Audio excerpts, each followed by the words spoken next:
And speaking of that, like what did that do for your like social life as far as like friends, family? Like how was that? I always had like two sets of friends. Ones that I like to partied with that, you know, didn't mind a guy like that. And then I always had friends that I'd go to for comfort when I was struggling or I wanted to get out of it. So, but my family, one by one, they started turning away. And same thing with my good-hearted friends, not my drug buddies, my good-hearted friends. They started dropping one by one. They couldn't. They wanted more from me. They wanted hope for me. They had hope for me, but they couldn't see me getting out of it. So, Yeah. you know, What's what would you say was the lowest you got in all of this? the lowest I got was I had a son. This is probably one of the more painful moments. When my son was born, I was holding him, and I remember making him a promise, like right then and there, like this is going to be the end of this. It was probably a few hours after he was born. And I promised him. I said, you know, your dad's going to stop this, and you know, it's time to grow up. It's time to be a man. And we were home from the hospital maybe a few hours, and I relapsed. You know, I stole from his mother, and you know, that next day, I couldn't believe that I had broken the first promise that I had made my child. That one beat me up. I didn't recover from that for another year. How old were you when your son was born? I was, well, he's 4 now, about 31. 31. Yeah. And you would say that is probably one of the lowest point of Yeah, that was my this lowest whole. point. Yeah, because up until that point, I had family, but I never really had.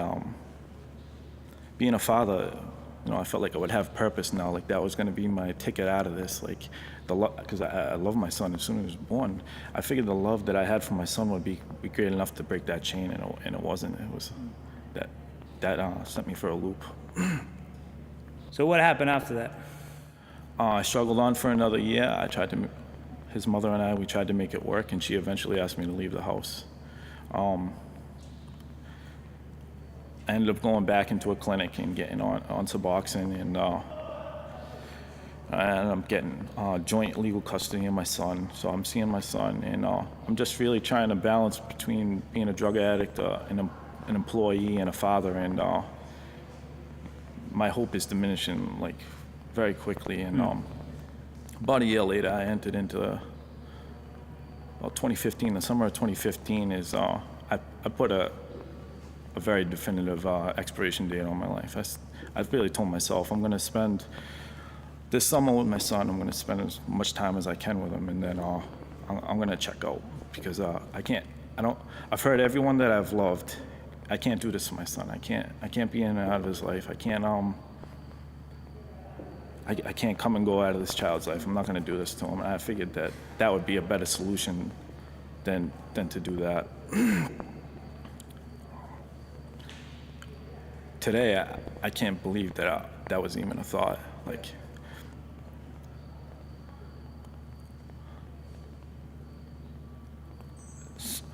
I was manipulating the clinic, and I was buying them off the street, and something happened.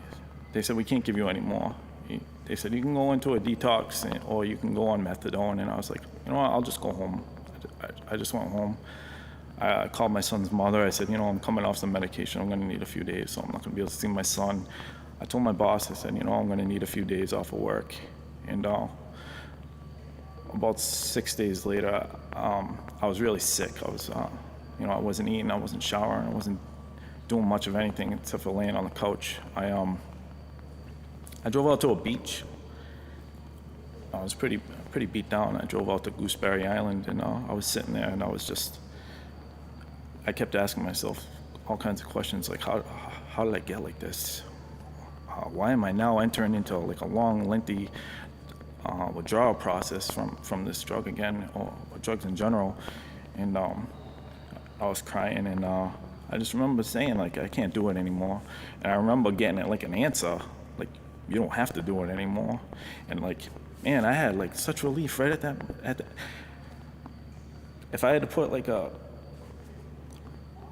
stop point to my life, my new life, it would be right then and there. I had such a relief at that point, you know. I remember like the tears changed from feeling pity and you know, for myself to like gratitude. Like I could breathe pretty easy for a guy that was 6 days in the withdrawal, you know.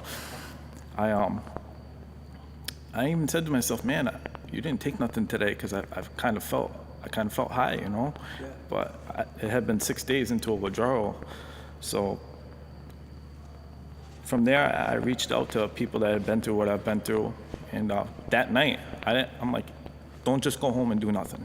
Don't go back on the couch. Like, whatever this is going on, I didn't know it was God, you know. I really wasn't sure what it was. I said, whatever this is, you have an opening. You better jump on it. And I ended up reaching out to people that had been through what I had been through. And then a few days later, a guy called me and didn't even know me. He said, hey, I heard you're looking for help. And I said, yeah, I am. And he said, well, why don't you meet me here? And I began to spend a lot of time with this guy. He was a man of God. He took me through the 12 steps. He got me comfortable with praying and just speaking to God. He said it doesn't have to be a perfect prayer. Just speak to him. Just be grateful too, you know. He took me through the 12 steps, but he also did other things outside of that. He invited me into his home. He showed me what it was like for a man to love his wife and his kids. He showed me genuine love, and he didn't want anything from me except for to get better.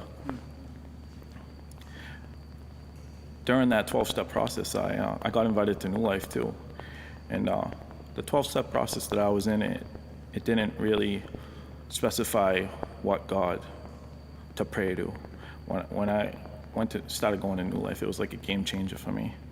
It was now I have a God, and it's a real God. It's a very active God that's available to anybody. So my prayer life grew, my spiritual life grew when I started going to New Life.